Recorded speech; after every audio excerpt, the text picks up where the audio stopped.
Welcome to the new episode of Ask the Expert sessions. Today, we are joined by Mr. Chandresh Nigam, MD and CEO, Access Mutual Fund. Mr. Nigam, thank you so much for taking out time and talking to us.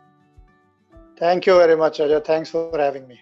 Okay, so let's jump into the questions. And it's just been about 4 months then we last spoke to you, and it seems like a lifetime has passed since then. The markets touched an all-time high, and then came the biggest drop in the last decade. And now everybody is wondering, when it comes to the markets, is it the worst behind us, or there's still more pain that you expect in the coming future? So yes, I think we met in very good times the last time we met, and obviously things were really going reasonably well. And the economy also was looking like, while the markets had anyway been doing well, the economy was not doing that well, and was expected the economy will catch up with the markets. And yes, obviously, what difference of the last 2-3 months have, whatever we have seen has made to that kind of scenario which was there earlier. Now, coming to your question, whatever has happened has been unprecedented. Obviously, we all know that this just came and hit us the bolt from the blue.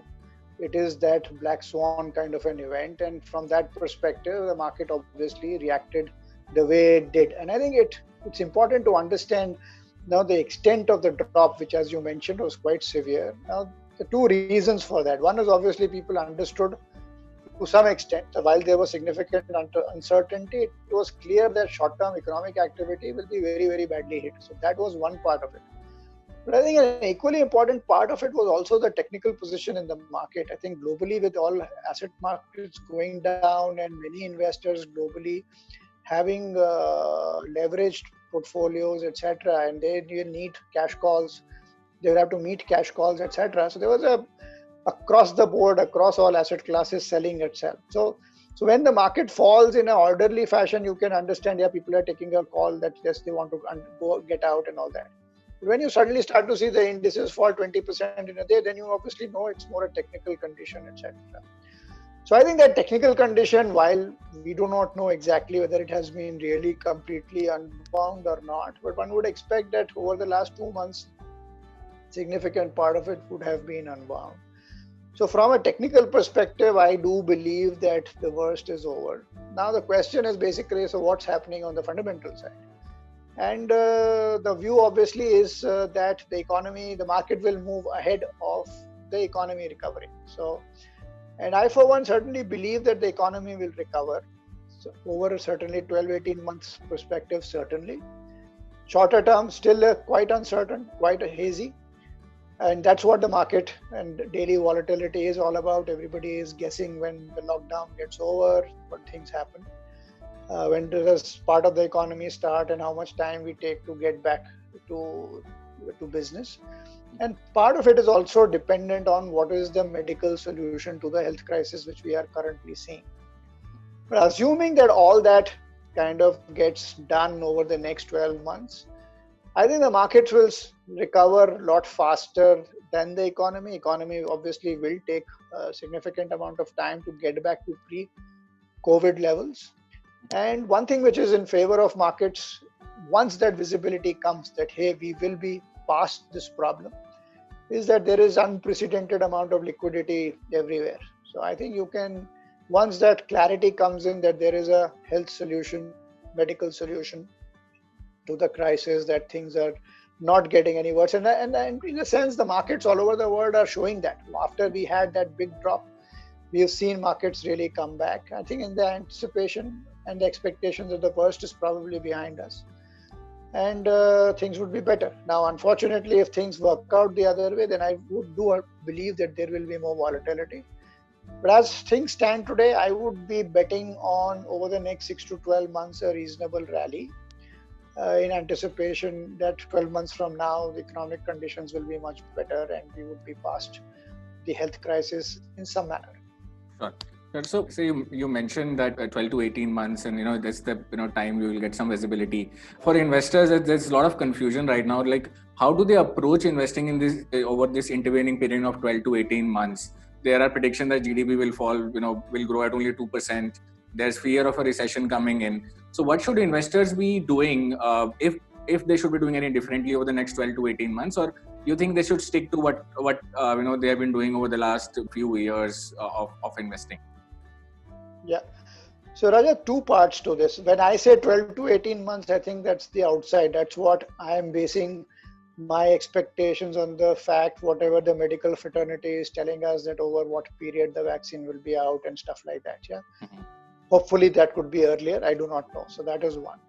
Second issue is the bad news which is coming on virtually day-to-day basis. And actually, I think there's a slight improvement in that. But the fact that there is massive shutdown, GDP will fall, governments will have to intervene, fiscal deficit, etc. I think large part of it is already discounted by the markets. And that's where we have to really understand the market is certainly not looking at the next 6 months, or even for that matter, financial year 2021. Okay. The market is looking certainly beyond that, because we know there are many businesses, maybe they will have a significant loss in this quarter, because many businesses where there is no sales, your dealerships or your trade is virtually shut down. You are not in the nature of essential goods, so your factories are shut down. So I don't think the market will be too surprised if it starts to see some red on these companies' financials, P&L, and the balance sheet. I think the market is really going to look and try and estimate whether this company, a particular company, how quickly can it rebound when things open? Will it really maintain its competitiveness, its strength, its position in the industry? Because we do believe that not every company will make it safe and sound on the other side of this crisis, and there will be some weaker companies which unfortunately may have to shut shop or operate in a manner which never takes them to their earlier highs. So, and coming to now the third part of the question, what should investors do? I mean, investors will have to be patient.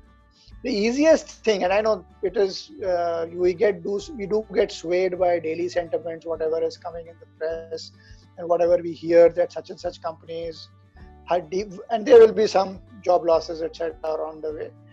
But I think just by selling or staying away just because the short-term news is bad, I think not the right thing to do. But unfortunately, people do react that way. And in some sense, the best strategy at this point is to try and reach to your targeted asset allocation slowly. I'm sure after the fall in the markets, most people, even those who were at their asset allocations, already must be much lower than their targeted asset allocation. There's no urgency to kind of change, reset it uh, on day one or in a few days. Mhm. I think over the next 2-3 months, as we get more and more data on what's happening on the medical front, and what has been the experience of countries which are opening up. So largely, I think some of the calls being made are that Europe is largely going to open up in the next month or so. In fact, so much so that their schools and also will be start opening up, which I think is the last thing to open probably. Now, if the experience of those economies is good and we do not start to see again a rise in number of infection cases, etc., then I think the markets will slowly start to understand and react to that. Our problem in India might be a little longer because the kind of strain our medical system can take is probably a lot lower. So we will have to do it a lot more calibrated. Mhm. But then at least the end point, the end situation would be reasonably clear looking at the experience of some of the other markets. Okay. So stick to your allocation. You are not in your allocation, slowly corrected. I think that in my experience of the last many years, I mean, that strategy certainly works over a period of time. Sure. So, Mr. Nigam, you mentioned about asset allocation, and one asset class that has been performing extraordinarily well is gold, right? And there is a lot of investor interest now of that. They are so much so thinking, we should just invest in gold.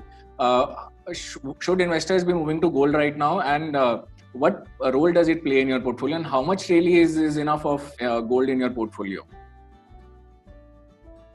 So Rajat, again, asset allocation. I think we've been very strong votaries of having maybe 5, 7 to 10% of gold in the portfolio. Now, many households in India, probably because historically they've always been invested in gold, probably it's already there.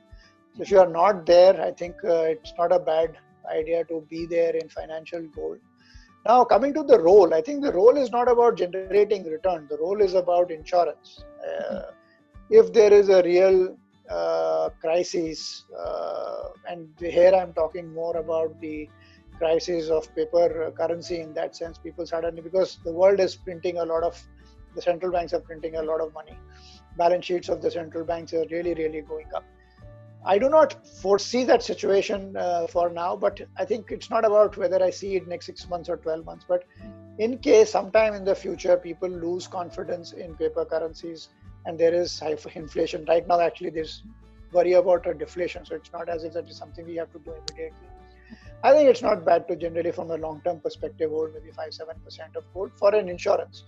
Gold prices go down, I don't think we should feel bad that, hey, I bought it and it went down, because I think the other asset classes, the 95%, the rest of your portfolio is there to give you return. This is basically for insurance. Something really bad were to happen in the world economy, etc., then this is an asset class because there is so little of it in terms as compared to, so the total market cap of all the gold, if it is X, I think the financial markets are probably 100X of that or something like that.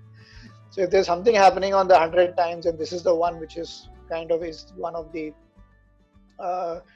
what I should say, asset classes doing well, we will see a sharp move in that, trying to kind of hedge. It will help hedge the overall portfolio. But again, I don't think we should be calling for that kind of a scenario. It's not that, but as we are always, we recommend people to buy insurance. This is in some sense insurance for your financial portfolio. Sure. So are you saying 10% maximum and use it as only as insurance? Yeah, 10 is more than enough. More like 5 to 7, I think, is enough. Okay, sure. So another point that you mentioned was these companies changing, a few companies having going under or changing the way they are operating, and I think it alluded to the small and mid cap space. It leads it to me into my next question, right? But till about some months back, small and mid cap valuations had started looking more reasonable. There were calls that it is right time to start investing in small and mid cap space. But COVID-19 has sort of changed this entire dynamic. Would you still say that small and mid cap looks as attractive as it was, say, 3 to 4 months back, or it is better to stay out because of the new the reality that is we have post COVID-19 world? Yeah. So Rajat, if you may recollect, I think we at Axis never talk about businesses from a large, mid, small. We always talk about sustainable, high quality growth businesses, and then the not so good, and then something which is purely unpredictable and may not be strong to sustain any of the shocks. And I think these kinds of companies exist in all the market caps. When they are there, many come in the large cap, they are in mid, and they are in small as well. Now, just by the sheer size or the numbers of small caps, I mean, if you look at 300 companies typically being large and mid, and after that, so there are 1,500 small cap businesses. Obviously, many of them would be fairly weak. So wherever we think there is sustainability, we as a fund house are always looking, all the three segments, large, mid or small, we are looking for sustainable businesses which will ride out this downturn well and will continue to grow with maybe some hiccup in 2020-21, but 21-22 onwards they will do well. So I think you should be there, and obviously valuations have indeed come off in the last couple of months. So if you have the appetite for the risk, which is not linked to company risk, but more linked to market risk, because sometimes small caps are a lot more volatile, and one quarter doesn't come good, then the stock can really take a beating. In large caps, people can be a little bit more forgiving, etc., and they will start to look at 2 quarters down the line. But coming back to what an investor should do, I think the environment is such that there is no immediate need to suddenly, because they are looking much cheaper as compared to maybe large caps, to go and buy that. From an investor's perspective, I certainly believe 70-80% of the money should be in steady, large and mid-cap, good quality names. Once you have taken that, assume that risk on the portfolio, and then you still want more to exploit opportunities in the small cap space, then you can add maybe 10% to the small cap size and maybe some other broad definition, sectoral themes or opportunities.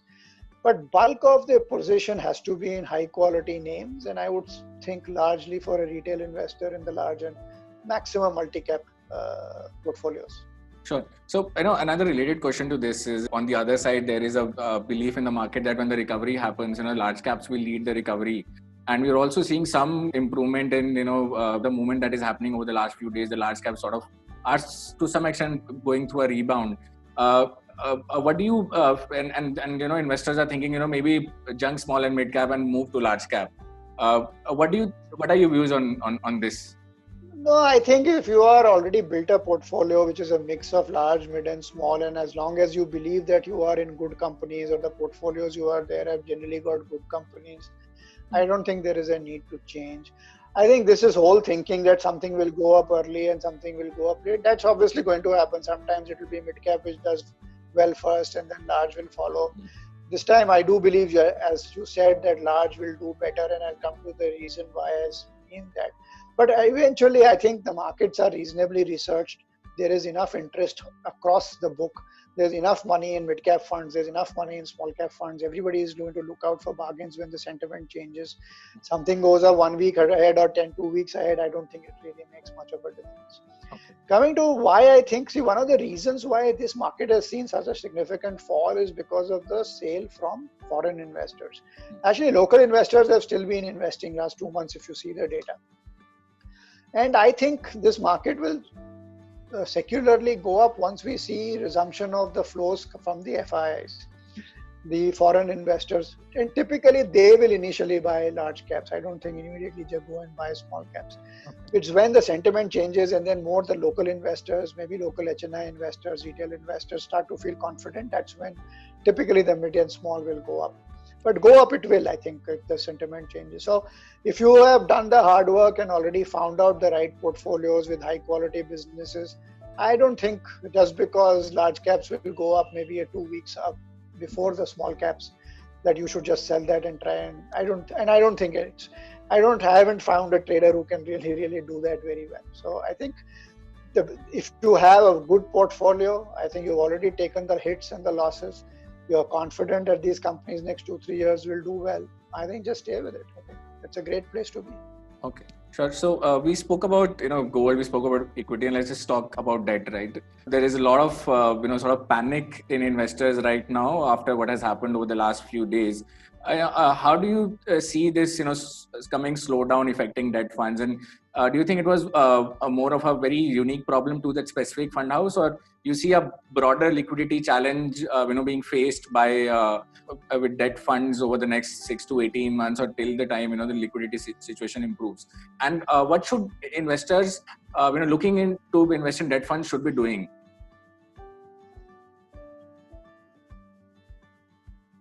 Fair. So one thing without a doubt, because of COVID, what has happened is the credit profile or the credit cycle as we talk about it. So credit cycle is basically about saying number of upgrades versus number of downgrades. So obviously in this environment, as businesses face these problems and there's virtually no sales and production is shut, you will see downgrades happen. So which is obviously not good for what are so-called credit funds. And that's where I think the root cause of the problem which we are seeing has really come. But having said that, I think ultimately then you have to start to see, depending on the fund house and the portfolio or the scheme of that particular fund house, how much leveraged or what is the quality of that book. And I think from an overall industry perspective, what we see is while there is a liquidity issue, there is not much of a credit issue. It's not as if the businesses which are being owned, and in fact, that's probably true of even the fund house which you are mentioning. I don't think there may be some downgrades and there'll be some stress, but overall the portfolios are of pretty good quality. Today there is a big, because there has been a liquidity shut which has happened, suddenly people start to think that, hey, my money is stuck, which is actually not the same as my money is lost. The money is certainly not lost. And I think over a period of time, while this liquidity will abate, in some sense, you heard the RBI has already given out a 50,000 crore line. Right now, there's panic on the street, so I think it will take a few days to settle down. But settle down it will, and maybe it takes a week or maximum 10 days. And then after that, notwithstanding what I said about credit funds, that yes, there is certainly a deterioration and will be further deterioration in credit profile. Maybe this is already priced into the market. Like we said about the equities market, the worst is probably priced in. I think more than worst for credit funds is already priced in terms of the price at which these bonds are now being traded or valued by the market. So again, there is no reason to kind of get out. Again, your portfolio allocation the way it is. I'm sure people will probably not want to increase exposure to credit funds in this deteriorating credit environment, though there may be some really great bargains available. So if you want to play it safe, I think you play it safe with the AAAs or largely AAAs, AA mixes in the ultra short and the short term space, which is basically maturities up to 3 years kind of places. I think these funds over the last 15, 20 years have really done very well for investors. Yes, there is a little bit of a volatility, but I think if you have to kind of park money somewhere in financial assets, and I think these are very, very good opportunities even for a relatively low risk investor. Okay, sure.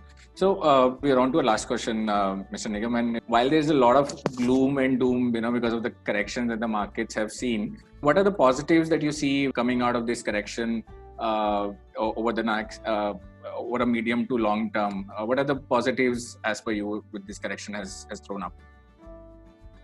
So I think on the equity side, it is very clear that great quality companies, before this correction, there was some worry, and we may have talked about it in our last interview, certainly, because that was at everybody's top of mind that, hey, what about valuations? So I think one is valuations have really corrected. I think it's an opportunity to buy great growth businesses from the next 3, 5, maybe even 10-year perspective at much better prices. I think that's one. From an investor's perspective, I would see this as an opportunity. I know it's difficult to look at the opportunity when you are really fearful because you are hearing negative news, lockdown extending in some places, opening in some places, the things you mentioned about GDP growth and what's happening, etc. I think these are negatives, but I think what I have seen that markets eventually climb what is called as the wall of worry. Right now, everybody is worried about whatever they are reading in the papers, etc., and whatever we are hearing from businesses anyway. But I think equity markets, as they become more sophisticated, and which we have over a period of time, people and investors start to look at the longer term picture. And I think that looks fairly good. Obviously, there's not 100% consensus on that picture, because if everybody agreed to my thinking that 12 months down the line, things will be pretty much back to normal, maybe in a different way, but it will be much better, then probably the market should be much higher than what they are today. So obviously, there is some people willing to look at the long term, and hence buyers, and some people are a lot more circumspect looking at what the short term is. But I think that's what creates opportunities. The second is, I think, a more structural thing. Various sectors, if you look over a period of time, great quality businesses kind of increase their market share, both in terms of revenue and more importantly in terms of profit share or the profit pool of the entire industry. Now, typically this exercise or this process takes a period of time. You have one cycle, which is probably 3-4 years, and good quality companies outperform and the weaker ones become smaller. I think, while obviously I think there will be pain amongst the weaker ones, but if you are a quality investor, I think you would probably be a gainer in a relatively short period, where companies which you own or some of the stronger companies in any particular industry will gain market share at the expense of the other. So maybe once this turns around, you actually start to see much higher market share or growth in some of these companies. And we have seen this just 3 years ago when demonetization happened. I think there was a significant improvement in market share. And while overall economy didn't grow that well, some of these companies actually registered very good growth. So that's the other thing. And I think so from an equity investor's perspective. And then the third thing is obviously the huge amounts of liquidity which is there. I think once we get past this problem, I think there is enough and more fuel to fire a real strong rally in the equity markets. So that's it. From us, Mr. Nigam. Thank you so much for taking out time and speaking to us. Mutual fund investments are subject to market risks. Read all scheme-related documents carefully.